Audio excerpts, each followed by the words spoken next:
L'entrepreneuriat, c'est vrai que c'est une solution. C'est une solution, mais comme je l'ai dit tout à l'heure dans la présentation, c'est une solution alternative à l'emploi salarié. Il est certain que dans toute population, on a 5% d'entrepreneurs nés. On peut développer ça et aller jusqu'à 15%. Mais c'est très difficile d'avoir du 100% d'entrepreneurs. Ça, d'une part. D'autre part, là où l'entrepreneuriat s'impose, c'est lorsqu'on parle de gens qui sont faiblement diplômés. Parce qu'il ne faut pas oublier que l'emploi chez nous reste quand même tributaire à très forte proportion du diplôme. Donc, quand on a des personnes faiblement diplômés mais qui ont des compétences, ils ont des caractéristiques telles que ils peuvent prouver quelque chose dans le milieu du travail, c'est une solution et c'est peut-être la seule solution. On peut faire référence à ce qui s'est passé au Brésil. Le Brésil, c'est un pays qui a connu un boom extraordinaire de par le fait qu'on a donné la possibilité aux jeunes de créer leur entreprise. On les a motivés, on leur a donné des outils, on les a financés, on les a formés à la création d'entreprises et on se retrouve avec des personnes de tous bords qui ont créé. Donc effectivement, l'entrepreneuriat c'est pour tous. Maintenant, il faut avoir la volonté de le faire, il faut avoir la motivation et il faut y tenir fermement parce que c'est un métier qui est dur. Et il faut être présent tous les jours, il faut être éveillé tous les jours, il faut être à l'écoute du marché tous les jours, tous les jours, tous les jours.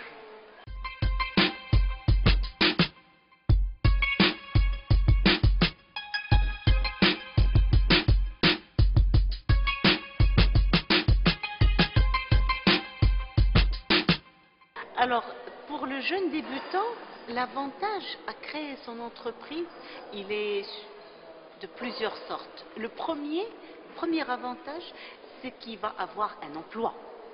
Il va créer son propre emploi, donc il n'aura pas à aller chercher de l'emploi. Ça, c'est la première chose. Deuxième chose, la création d'entreprise pour un jeune, eh bien, ça lui donne la possibilité d'exprimer sa créativité. Et j'insiste énormément sur la créativité parce que c'est ce qui fait l'entrepreneur. C'est cette créativité, cette subjectivité, cette envie de réussir. Et cette envie de réussir va s'atténuer avec l'âge. Cette envie de créativité et de faire quelque chose, de tenter l'aventure, c'est quelque chose qui s'atténue avec l'âge. Par conséquent, le jeune, alors bien sûr, il ne faut pas se jeter du 45e étage et dire bon, je vais oser. Il faut aller sur des terrains qu'il connaît. Il faut avoir une idée innovante. Alors, quand on parle d'idée innovante, ce n'est pas créer à la poudre. Une idée innovante, c'est faire un tout petit peu différemment ce qui se fait déjà. Ne pas faire du photocopier ou du copier-coller, mais de faire différemment ce qui se fait, c'est ça l'innovation.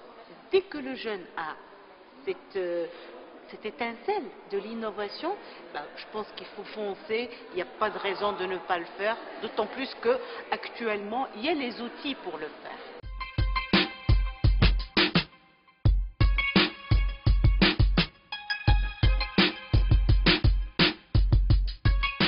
La microfinance au Maroc, elle se limite à des tout petits prêts.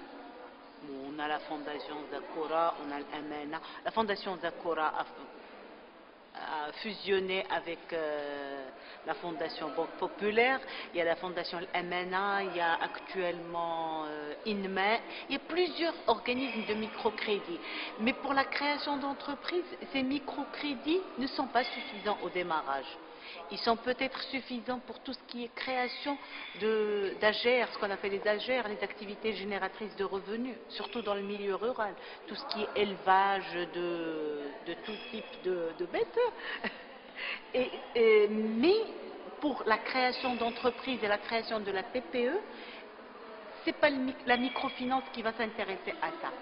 C'est vrai que j'ai oublié, il y a Planète Finance qui dit pouvoir répondre à ça, mais les prêts sont tellement minimes, ils atteignent maximum 50 000 dirhams. Avec 50 000 dirhams, on ne peut pas faire beaucoup de choses. Maintenant, il y a les instruments étatiques pour la création d'entreprises. Entre autres, le crédit Muqawalati. Le crédit Muqawalati est un crédit qui est garanti par l'État via la CCG, la Caisse centrale de garantie, et qui permet aux jeunes d'avoir du financement pour un projet ne dépassant pas une enveloppe budgétaire de 250 000 dirhams. Encore une fois, dans le milieu urbain, c'est très difficile de faire quelque chose avec 250 000 dirhams. Mais c'est déjà un très bon départ, parce que ce qu'il ne faut pas oublier, c'est qu'au niveau de la création d'entreprise, il faut accepter de commencer petit. Donc on peut commencer avec ce petit pactole. Une fois qu'on a un compte bancaire, qu'il y ait du mouvement sur le compte bancaire, on peut avoir des rallonges bancaires pour développer son entreprise, surtout si on est sur un créneau de développement. Et les exemples existent dans le pays. Autre chose, il y a le crédit à la jeune entreprise. Là aussi, c'est un instrument qui est très intéressant. Bon, là aussi, c'est garanti à une hauteur, je pense, de 80% par l'État.